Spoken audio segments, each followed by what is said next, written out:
Hi, and thanks for logging on to the Daily DVAR HALACHA. And here's a brand new HALACHA for you, and it's for Thursday, May 5th, fourth day of Iyar.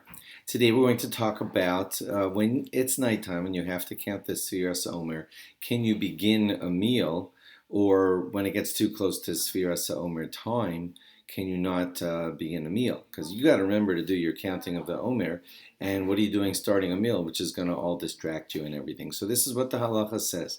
The Mishnah Berurah says that 30 minutes before Tzeis HaKochavim, that's nightfall. Nightfall is the time when Shabbos ends in your area.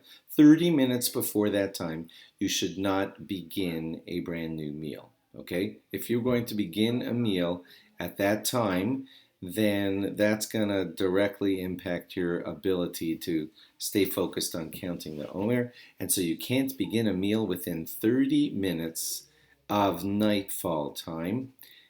During that time, don't start your meal. Okay. But if you started eating already before that 30-minute window, are you allowed to continue your meal? So the answer to that is that yes, you are allowed to continue your meal. Okay, now back to that first one. What if it's in that 30-minute window, you want to start your meal, and you want to appoint someone to remind you? And you say, okay, I know I'm starting a new meal, and I'm going to be involved, and it's going to distract me, but there's someone appointed to remind me.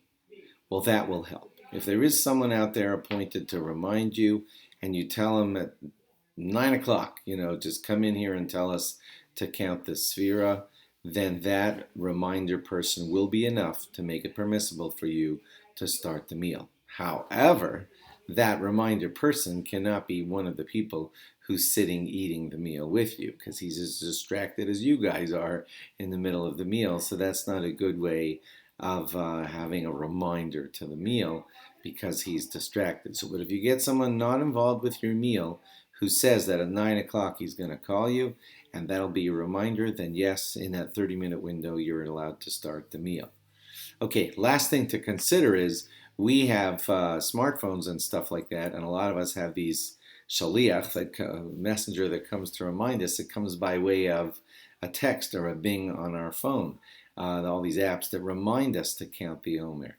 Could that act as your reminder person? So I didn't see that written in halacha. I'm kind of assuming that yes, it can, but I think it's something that you should more safely speak with your rabbi about and say, I do start this thing every night within the half an hour before counting the Omer time, have this reminder thing on my phone. Is that good enough for me to be able to start my new activity, within that 30-minute window before counting Omer? Because the thing does bing. I always have my phone with me, and I always notice that bing. Is that enough? I think it should be. But I would like you to ask your rabbi about it and see if he feels that that's a good, solid reminder, so that you can start other activities within 30 minutes of the Sfiras HaOmer. Thanks for logging on. Log on again tomorrow for more. Bye-bye.